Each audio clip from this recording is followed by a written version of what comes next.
Es-tu heureux tout le temps? Sinon, pourquoi pas? Si oui, pourquoi? L'esprit est à l'origine de tout, n'est-ce pas? C'est l'esprit de ta grandeur, ton âme, l'esprit de ton cœur qui te rend heureux.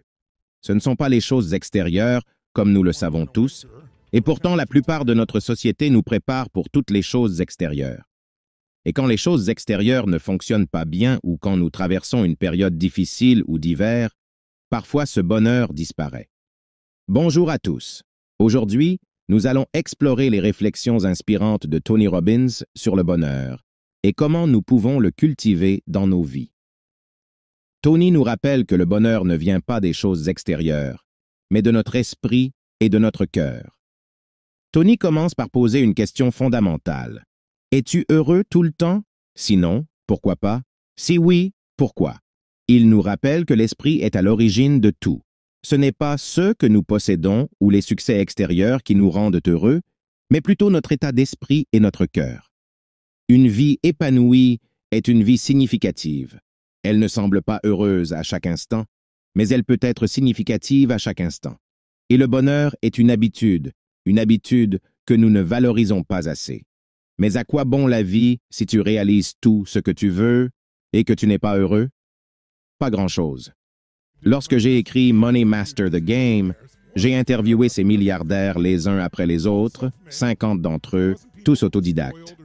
Ce n'étaient pas des gens gâtés ou à qui quelqu'un avait simplement donné ce qu'ils avaient, mais probablement 4 d'entre eux seulement, selon mon jugement, sont vraiment heureux. Ils ont tous ceux dont ils auraient pu rêver, 10, 20, 100 ou 1000 fois plus. Et donc le secret, tu l'as déjà entendu, c'est l'état d'esprit. Lorsque tu te mets dans certains états, tu penses d'une certaine manière.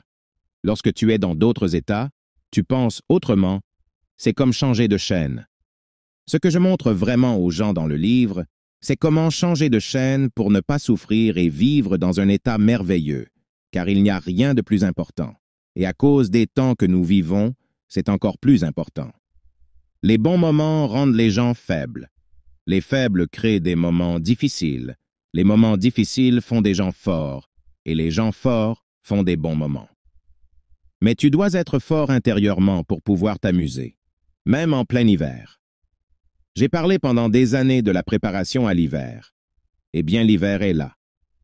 Mais nous n'en sommes pas encore sortis, et les parties les plus difficiles de l'hiver sont encore à venir. Cette saison appelée hiver, nous la vivons tous. Tu as eu des hivers dans tes émotions, tu as eu des hivers dans tes relations, mais ce type d'hiver extérieur est beaucoup plus intense. Cela signifie que si tu ne gères pas ton intérieur, ce sera une route très difficile. Mais si tu gères ton intérieur, cela peut être le moment le plus beau de ta vie. Je ne suis pas là pour te dire d'être simplement heureux, de penser positivement. Je suis ici pour te dire que ce n'est pas seulement un outil de survie, mais un outil de prospérité. C'est l'outil dont tu as besoin cette semaine pour t'envelopper vraiment. C'est le moment de te recharger, de te réinventer. Pense-y. Si tu devais courir une course à travers le désert avec ta belle Mercedes, elle ne tiendrait pas. La Mercedes est une voiture chère, belle, bien construite, mais elle serait détruite dans cette course. Tu ne terminerais pas la course. Elle doit être adaptée, réinventée pour parcourir 1000 miles dans le désert. Je te suggère que cette idée d'épanouissement, cette idée de trouver le bonheur ou même la joie, commence par l'acceptation. Accepter les choses que nous ne pouvons pas changer, connaître celles que nous pouvons et faire quelque chose à ce sujet. C'est très différent. Mais il y a certaines choses que tu ne peux pas changer, sinon tu seras toujours misérable. Une fois que tu acceptes, tu peux trouver l'appréciation. Une fois que tu trouves l'appréciation, tu peux commencer à trouver quelque chose à aimer, à apprécier ou pour lequel être reconnaissant. Et plus nous faisons cela, plus nous développons ces habitudes. Alors, en plein hiver, tu vas t'éclater et, plus important encore, ton état enveloppera les personnes que tu aimes. Ton état sera le leader, tu guideras l'état par ton exemple car il sera si rare. Il existe plusieurs types de bonheur. Tu peux avoir un bonheur de rockstar. Nous savons tous ce que c'est juste du pur plaisir. Tu obtiens ce que tu veux, c'est le bonheur de rockstar. Combien de temps cela dure-t-il? Tu obtiens ce que tu veux, tu es si excité, Combien de temps es-tu excité? Combien de temps es-tu heureux? 10 ans à partir de ce moment-là? 1 an? 6 mois? Quelques heures? C'est agréable. Quel est le deuxième type de bonheur? Le bonheur passion. Le bonheur passion, c'est le flow. C'est quand tu fais quelque chose et que tu disparais. Quand tu fais quelque chose que tu aimes et que tu disparais. Tu fais quelque chose pour ta famille, tes enfants, ton travail ou autre chose, et tu es tellement dedans que tu es dans cet état de flow. C'est une forme de bonheur magnifique et tu peux l'avoir en toute saison. Mais il y a un niveau de bonheur plus élevé, de plus grande durée, c'est le bonheur de la pure pause. Quand tu sens que tu as un but au-delà de toi-même, que tu sers quelque chose au-delà de toi-même, tu ne t'inquiéteras pas autant de l'hiver. C'est comme lorsque quelqu'un meurt dans la famille, certaines personnes plongent dans le chagrin et une personne ne semble pas s'y plonger autant parce qu'elle s'occupe de tout le monde. En conséquence, elle trouve la force parce qu'elle est là pour servir quelque chose de plus grand qu'elle-même. Et parce que la relation est le bonheur ultime, ce sont les amitiés qui ne sont pas le bonheur. Ce sont tes enfants, ta famille, ton conjoint, ton amoureux. Tout cela est la source du bonheur le plus profond et le plus durable. Assure-toi d'avoir tous les types de bonheur disponibles pour toi. Tu peux jouer avec eux tous, mais assure-toi que le bonheur pure pause soit élargi. Alors une question qui doit se poser est qu'est-ce qui empêche le bonheur? Le bonheur est-il quelque chose que nous avons naturellement? Nous pouvons choisir le bonheur car c'est un choix. Tu ne fais pas l'expérience de la vie. Tu fais l'expérience de la vie sur laquelle tu te concentres. Tout. Ce que tu dois faire, c'est allumer les nouvelles et tu peux devenir vraiment fou. Mais ensuite, les choses qui tendent à me rendre fou sont les choses que je ne peux pas contrôler. Donc, ce que j'ai voulu faire, c'est trouver ce que je peux faire à ce sujet et ce que je ne peux pas. Il doit y avoir quelque chose de plus profond qui te fait croire qu'il y a quelque chose de plus. Sinon, quand les temps deviennent vraiment difficiles, à moins que tu n'aies une croyance spirituelle, une croyance en quelque chose de plus grand que toi, Dieu, un univers qui a un but supérieur pour te guider, il y aura des moments dans cet hiver à venir où tu souffriras vraiment, à moins que tu ne puisses avoir confiance en quelque chose de plus grand que toi qui te guide et que du bien en ressortira. Et mon expérience, car je suis un étudiant de l'histoire, c'est que cela me donne encore plus de foi. Ça le fait toujours. Nous poussons le pendule si loin, et quand tu es poussé assez loin, il trouve son équilibre, c'est l'histoire. Donc nous ne serons pas coincés ici pour toujours, mais nous devons nous assurer de profiter du voyage pendant que nous y sommes. Et nous, en tant qu'êtres humains, avons un biais négatif, ce qui signifie que notre système nerveux, depuis 2 millions d'années, nous a câblés pour rechercher et éviter tout ce qui pourrait causer une douleur significative. Nous allons soit le combattre, soit le fuir, soit geler.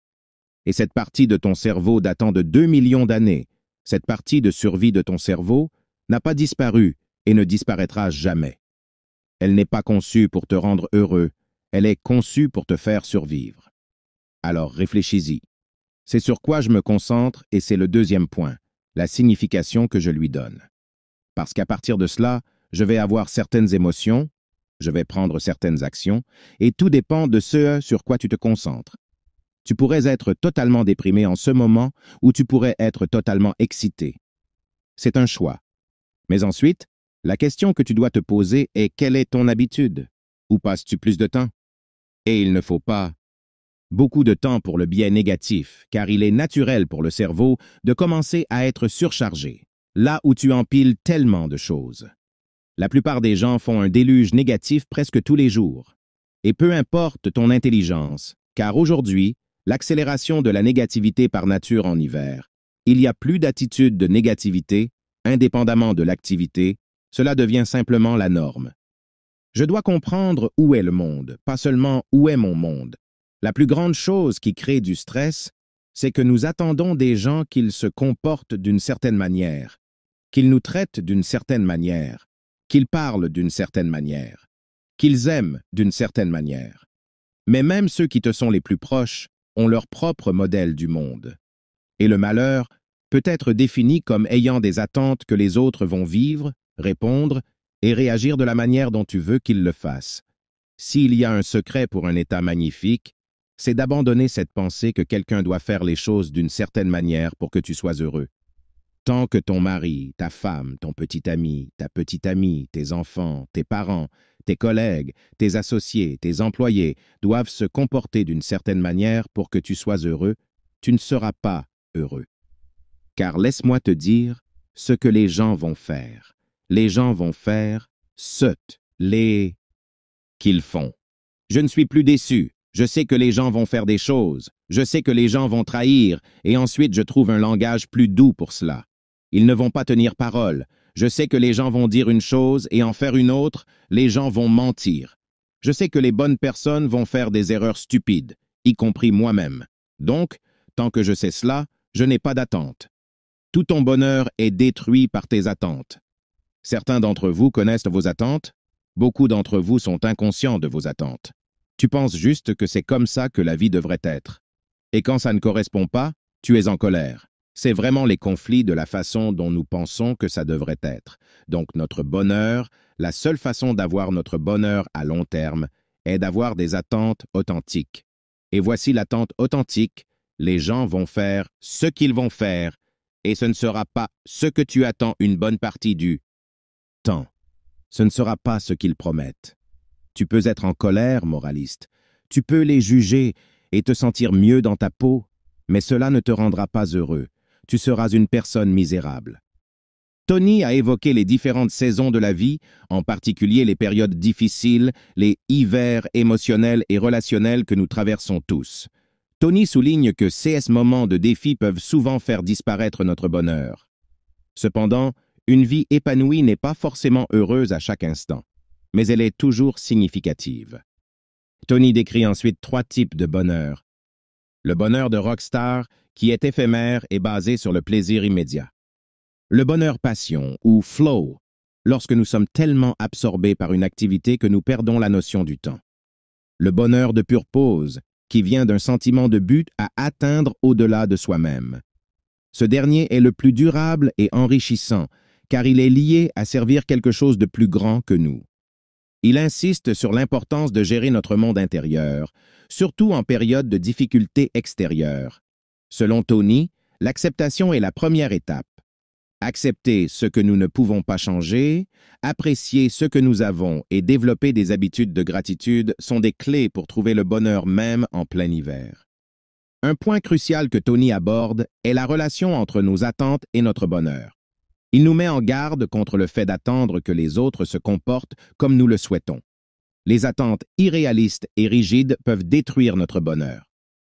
En acceptant que les gens feront ce qu'ils font, souvent de manière inattendue, nous pouvons éviter beaucoup de déceptions et de frustrations. Enfin, Tony parle de l'importance de cultiver un état d'esprit positif et résilient. Il nous encourage à trouver la foi en quelque chose de plus grand que nous, à se concentrer sur ce que nous pouvons contrôler et à développer des habitudes positives pour vivre dans un état magnifique. Pour conclure, Tony Robbins nous rappelle que le bonheur est une habitude, un choix quotidien. Il nous encourage à accepter les choses que nous ne pouvons pas changer, à apprécier ce que nous avons et à nous concentrer sur un but plus grand que nous-mêmes. En faisant cela, nous pouvons trouver le bonheur même dans les moments les plus difficiles et inspirer ceux qui nous entourent.